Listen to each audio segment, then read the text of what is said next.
Good morning, friends. Welcome to Dulcimer Crossing's Wednesday live stream. I am coming to you from Loveland, Colorado, where we have been on a wonderful vacation, and I'm grateful to Erin May for filling in for several weeks, and last week specifically while we were driving. And I'm glad to be with you today.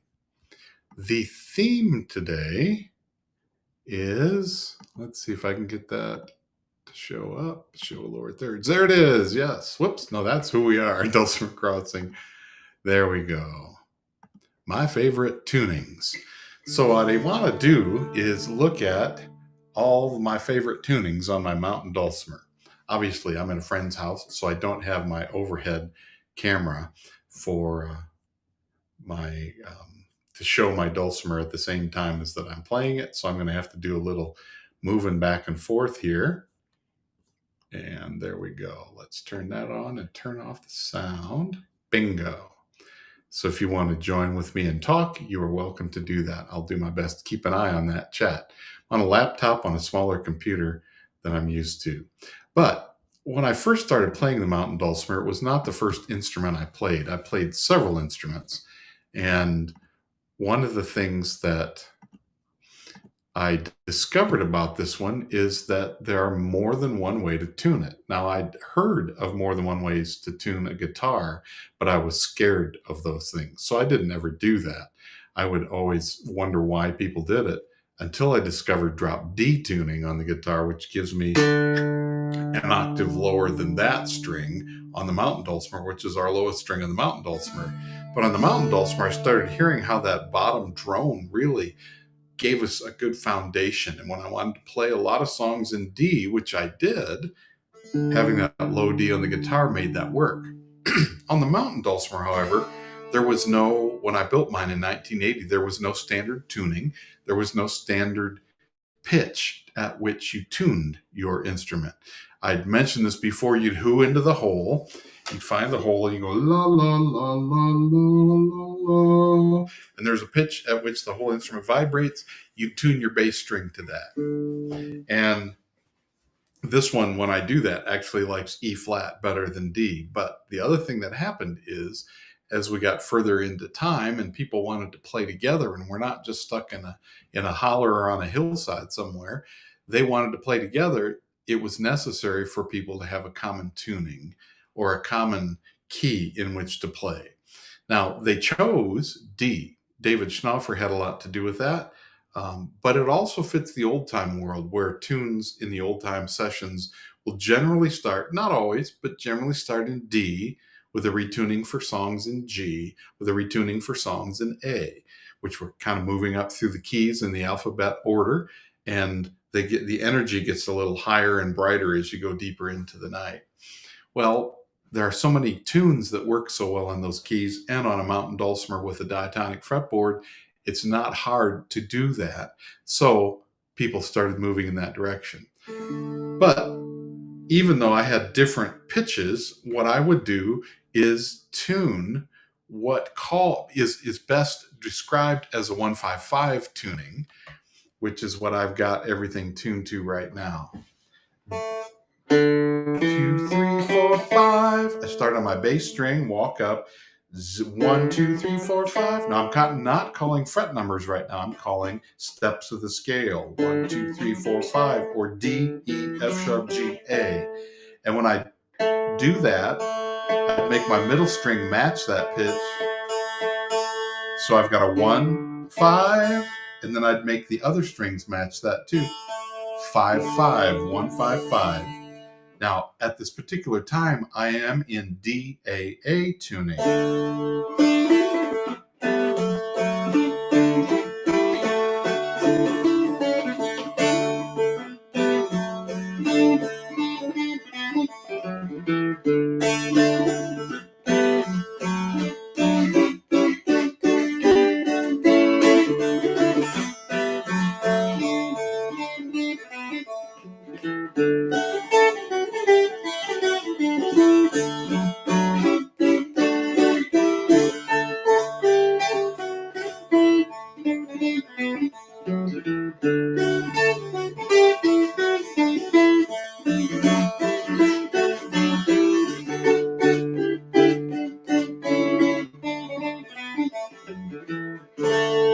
So I can get a lot of music out of that tuning.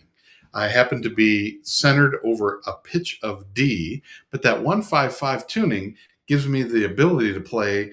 Let me show you again so you can see what's happening when I'm wiggling around here. My melody starts at 3 and goes to 10, which means I have a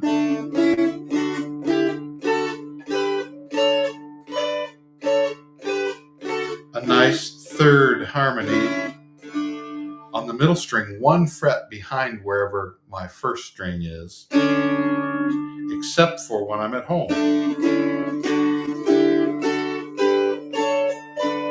Now this instrument has a 6.5 fret. I'm avoiding the 6.5 as I do that, but there's a harmony that I can find anywhere. I call that a noodling position. Then there's also a harmony on the bass string, still 1 fret closer to the nut. It's only at the 7th fret. Now, because I have 6.5 fret, I can put that there, and I get a beautiful harmony there too. So when I would tune to 155 like that, I would get a lot of great fun playing many of the tunes I wanted to play in a major key. And I found out that there were some tunes that actually wanted to live in the key of A. And I was so confounded. What am I going to do?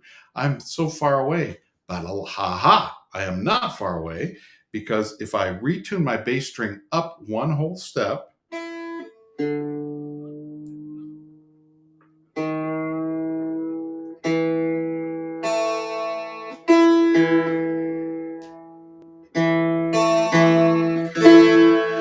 I now have an E on the bottom because my melody string is going from A at the 0 fret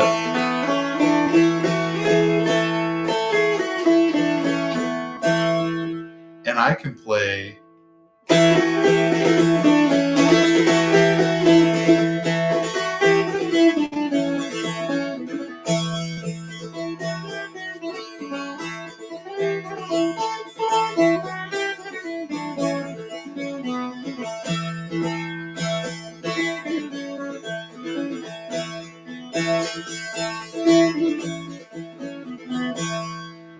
a tune like Old Joe Clark, which in the rest of the world is an A tune, by playing from 0 up to the 7th fret, because I have that flat 6 there, which gives me the Old Joe Clark note. And there were other things I could do in the key of A that I really liked as a result of that.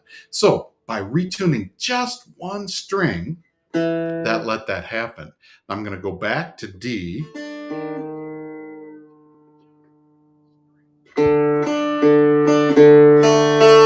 And you'll notice I'm not using an electronic tuner. Those did not exist when I started playing. There were the kind of tuners you could blow into, like guitar tuners, and they had some of the same notes that I needed, not chromatically, but they had some of the same notes. The trouble is I would sometimes blow too hard or too soft, and my pitch was not steady. Or I could use a tuning fork, which I did. I took an A440 tuning fork, bonked it on my knee, put it right on my soundboard or on the fretboard down by the bridge, and I tuned the melody strings to match that pitch as it rang in an A440. Now, I'm going to just refresh that, and got to turn off the sound again. Tune the melody strings to match. There we go. And I'm now back in DAA. I really liked DAC. Yes, let's do that.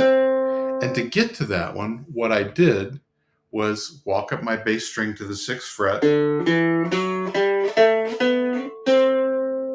which is a flatted 7 steps. So if I count them, 1, 2, 3, 4, 5, 6, flat 7. Now, I didn't have a 6.5, but if I did, I'd call that 7. 1, 2, 3, 4, 5, 6, 7, 8. 1, 2, 3, 4, 5, 6, flatted 7. And I'd make my melody strings match that pitch.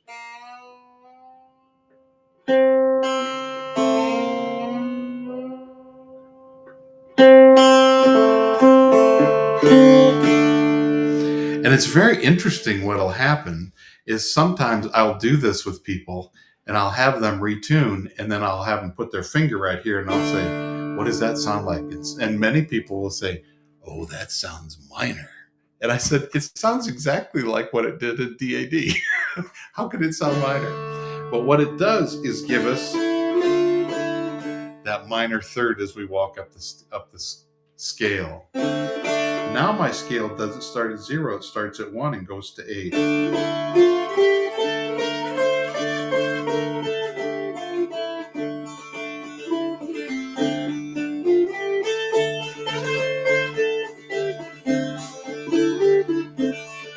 Shady Grove, my little love, Shady Grove, I say, Shady Grove, my little love, I go with your way.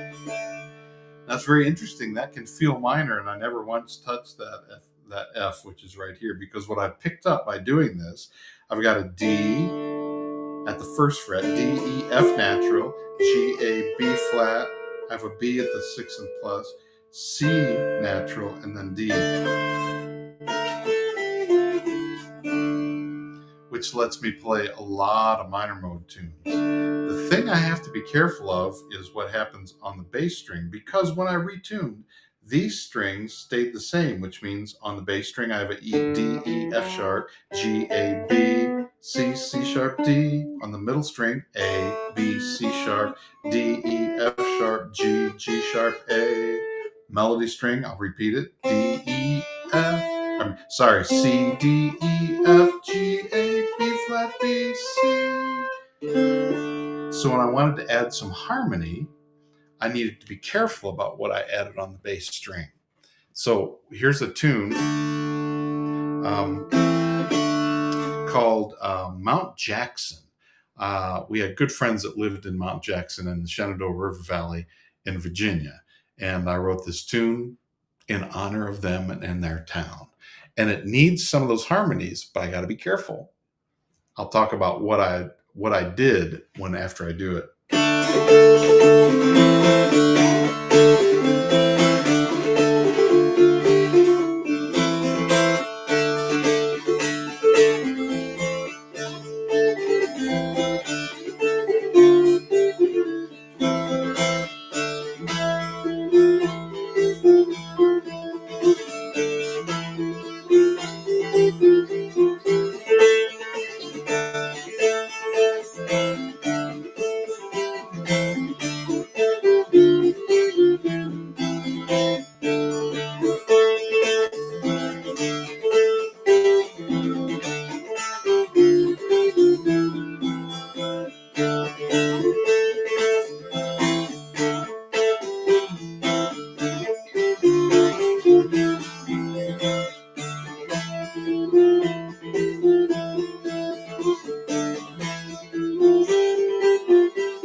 So what I was doing is this F natural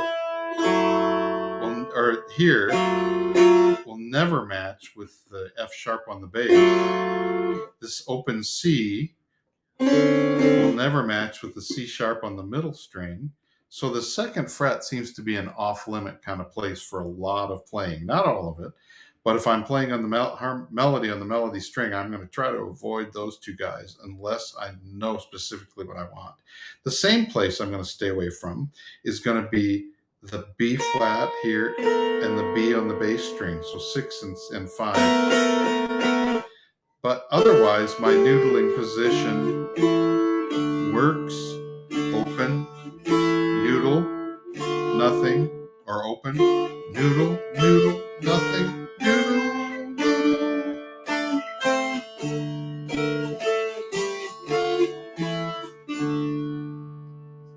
So this minor mode tuning happens to be some of the most delicious sounds. And that led me to creating 'Twas in the Moon of Wintertime, which is a book in Christmas in a Mellow Mode is the book, actually. 'Twas in the Moon of Time is the recording that focused on all minor mode tunes. So that inspired that, and I just love those sounds. So that tuning. So we've had DAA, which is a 155. We've had EAA, which is a 511. Now we've got 1-5 flat 7, which is DAC in this example. I'm going to go up to DAD.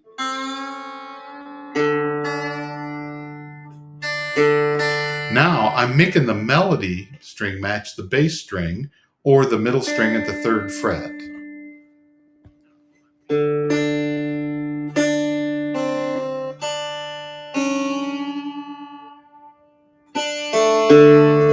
So now I've got a 1-5-8 tuning, or DAD.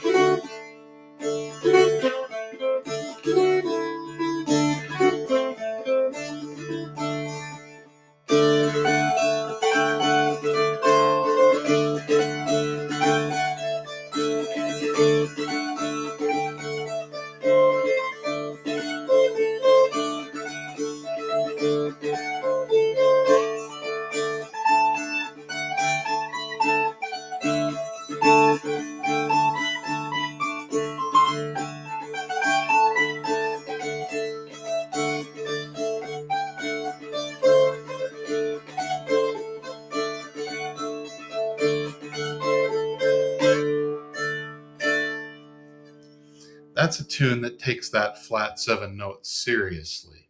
And as I told you, my instrument did not have a 6.5 fret, so that's the only one I had available to me. And I called that tune after I wrote it, right after I built my instrument, Primero, which is, the first, number one, primary, in Spanish with a little bit of Latin.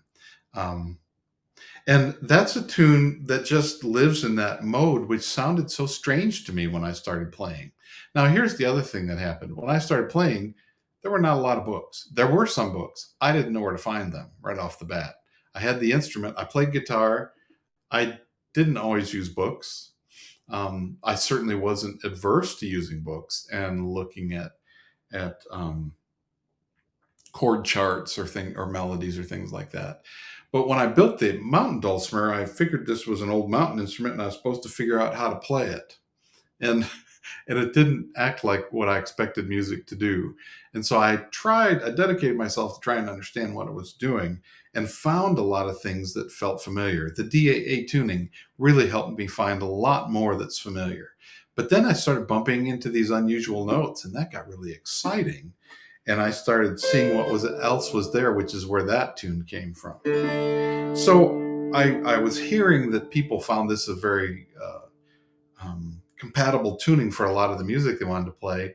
And then I discovered that they had a 6.5 fret. Well, I wasn't going to change my dulcimer, so I didn't. I just retuned all the time to get the things I needed, which is where the dulcimer pledge came from. I invite everybody who plays mountain dulcimer to raise their right hand and repeat after me. I am a dulcimer player. I am flexible. I am versatile. I can retune. I can retune. Some people leave off when I get to that part. But what I'm aiming for is how do I, with the dulcimer with no extra frets, be able to play the music I want to play? And retuning is a real easy way to do that. Now, obviously, after I started that, you might say I went hog wild and that's all I did. But playing what was called reverse Ionian, I did find some books, and that's where I learned this word, retuning, so that now I've got a D on the bottom, I've got a G in the middle, and I've got a D on the top. Means that I would be tempted to call this a 1-4-1 tuning, except the 1 indicates what's the key center of what we're doing. And because I've changed this now, I've got a G in the middle. We're actually playing, when I start on a note that's tuned to D, D, E, F sharp, G, my scale goes from 3 to 10.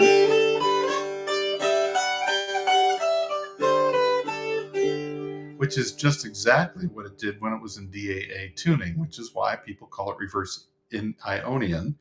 Ionian equals major. The other thing it did was give me the 5 below do. 5, 6, 7 do.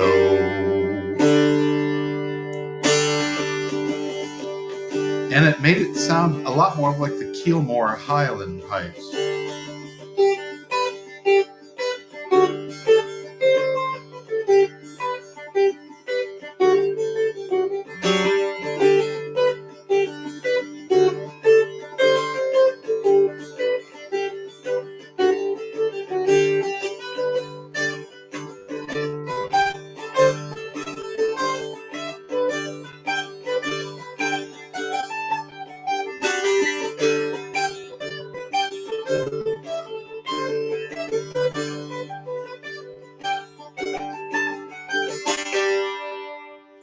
So that tune, Elk in the Meadow, was very easily found.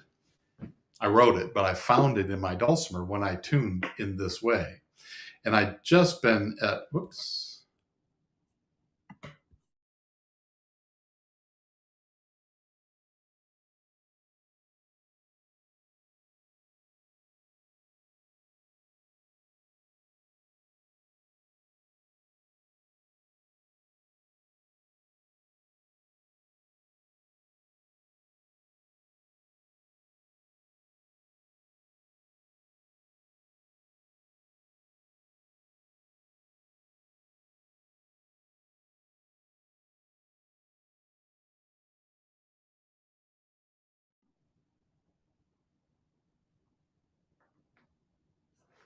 It looks like, wow, it's good to have a couple of scenes set up here.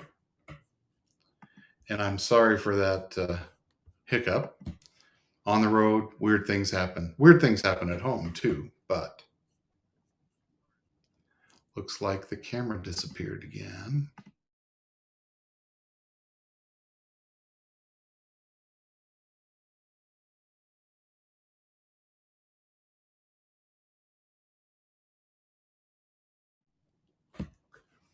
That provided a way for me to find some very interesting things that felt very Celtic. Now, I'm going to go back to DAD because there was another one that I did not think of.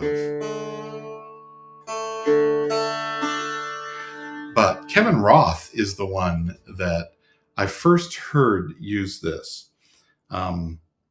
He used a tuning called DADA, where the melody strings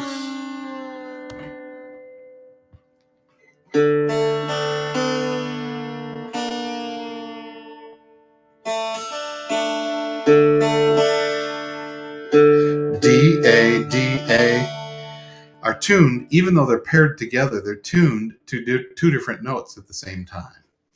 And being tuned to two different notes, you get this kind of a sound. Because they're tuned a fifth apart. And that let me, with my student and friend Paul Henderson, who would tell me stories about his ferrets in the basement, trying to keep the ferrets in his basement room away from the cats just outside the room. And the ferrets discovering his dulcimer and interrupting him while he played his dulcimer led to stories. Every week he came for a lesson. And that led to, I think we need to celebrate these ferrets with a tune. That led to Ferret Frolic, which it depends on this kind of a tuning for its unique sound.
that dreamy major 7 feel, because what it does is give me different notes at the same time. I've got a D and A, and because my finger's touching the same two different strings but tuned differently, I get D, A, F sharp, and C sharp. So I get a 4-note chord using one finger. Pretty cool. So those are my favorite tunings, the ones I go to the most.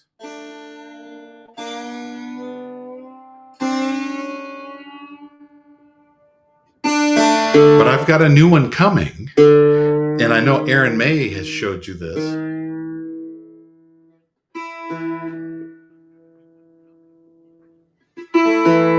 When you retune EAD, which she's talked about, I just want to reinforce that, it lets me, E on the bottom, lets me start at the 4th fret and play my scales, which could be either using 6.5, that lets me play A Mixolydian because I've got that flat 7, or A Dorian,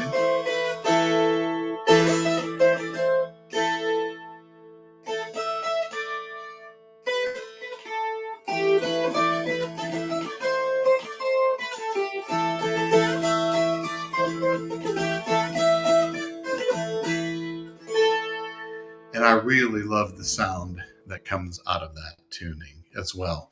I won't go into that because she spent some good time with you already on that, but the dulcimer is such a flexible instrument. And even though it has half the strings, half the frets, we got all the music. And I was talking with a friend yesterday, and we both were talking about the reality that humans do much better when we have limitations than when we have open wide possibilities. We like to talk about open wide possibilities, but if you're trying to write or draw and all you have in front of you is a blank piece of paper, writer's block, drawer's block. If you're trying to write a song and you have everything all the time, it's usually most helpful if somebody gives you a prompt, songwriting prompt, a tune prompt, something like that, and says, I'm only going to do this. Now, what can I do? All of a sudden, you might change your mind and not obey the prompt. I didn't do that in high school, by the way, for a final in composition. The prompts that the teacher gave us to write on, I didn't like any of them. So I adjusted her prompt. She said, the landmarks, famous landmarks of our area. And I thought, we live in a very unremarkable area in my mind as a high school, was I a sophomore that year? I think I was. But my backyard, I've changed the prompt to be famous landmarks of my area, and then focused on the cherry tree in my backyard and talked about everything that tree meant for my growing up and my playing, my imagination. Of course I got an A on it. It was great. It was something I loved. I wrote well, but I had to change the prompt. And the whole point was to do it. Didn't matter if I followed the directions. The directions were there for me to react to. Anyway, tunings are like that too. They're here for me to react to. And I find so much in all the different tunings that I really do encourage you to take the Dulcimer Pledge and to try some different things and not be afraid when the tuning doesn't match what you're used to. Try it and see what's there. Now, you may be wigged out and say, that's ridiculous. I'm never going to do it. Fine. It's your music, your instrument. You don't have to. But if you want to go on an adventure, I can guarantee there's going to be a lot of fun waiting for you in this adventure. Well, there's a couple other things I want to tell you about today. One is my First 50 song book. I'm on the 3rd order of what I'm shipping. It's also available at online retailers and places like Gary Sager's Prussia Valley Music and Richard Ash's Folkcraft and Tim's McSpadden down in Mountain View, Arkansas. Those are some of the stores that I'm aware of that are ordering it, and it's available on Amazon and the Hal Leonard site and things like that. But I'm excited to hear from people what their favorite tunes are. If you found your copy already and you have that and you want to let me know what your favorite tunes are, I would love to know what that is. And I'm going to put in here, if you haven't purchased yours, I'm going to put it in here. Here's where you can get a copy, an autograph copy. Aha, yes, modal. Yeah, yeah. And now I also, this is the last week to register for my classes, my summer classes, which begin next week. And so here's the link that focuses on those. Galax and more, playing Noter style on the mountain dulcimer, Dulcibro. And I Celebrate Life. I played some tunes. That's from the my writing of tunes from my first 25 years of playing mountain dulcimers. Um, and then Hammer Dulcimer Joy, which is exercises to focus and celebrate, or to get more comfortable playing with hand separation and some different arranging ideas while we use Beethoven's Ode to Joy as our model. And then using classic rock licks to unlock and understand the mountain dulcimer.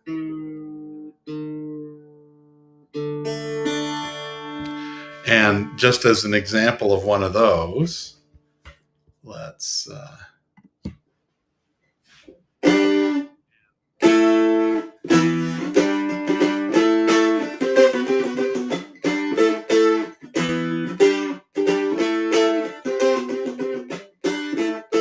Black Sabbath's Iron Man, which of course becomes a theme for the cartoon or the movie of the comic book character Iron Man. That's an example of, we're going to use tunes like that to describe why does that work on the mountain dulcimer so easily. If you're trying on a guitar, you stumble around because there's too many options, too many frets. And the mountain dulcimer really is suited to play a lot of those classic things. We're going to talk about that in that class. So those are the ones that are coming up. Registration ends this week. People are filling in the seats, and everybody gets a front row seat. So if that's something that interests you, that's available. The other thing I want to remind you of is we have our summer workshop, or our July workshop, Hammer Dulcimer focused workshop. Patty Amelot from Southern California is going to talk about what's in a name, that which we call a jig by any other name would sound as sweet.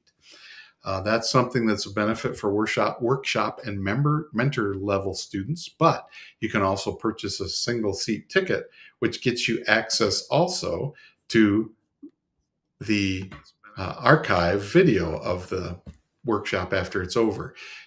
Patty is well known in California Irish circles. She's got a band called Looney's Fortune, and if you've seen her with the band at a lot of the more recent festivals, the Berkeley Dulcimer Gathering in May and the Quarantine Festival last month, if you're like me, you're just astounded and just delight. They've been playing together for a long time.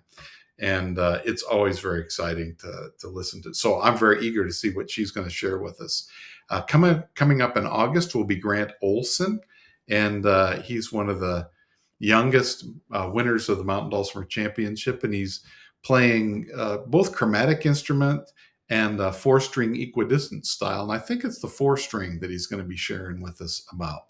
But that's coming up in August. So mark your calendar, Thursday, July 21st for Patty Amelot, and then Thursday, August 11th for Grant's workshop. And just one more thing on our Facebook page. We have a request from someone who's looking for a dulcimer group or teacher near San Antonio, Texas. So if you look for that post, I posted it on the Facebook page on June 26th. If you are in that area and want to have some people to play with, you can leave your message there and say, yes, I want to do this. And you'll make somebody there very happy and make yourself very happy at the same time.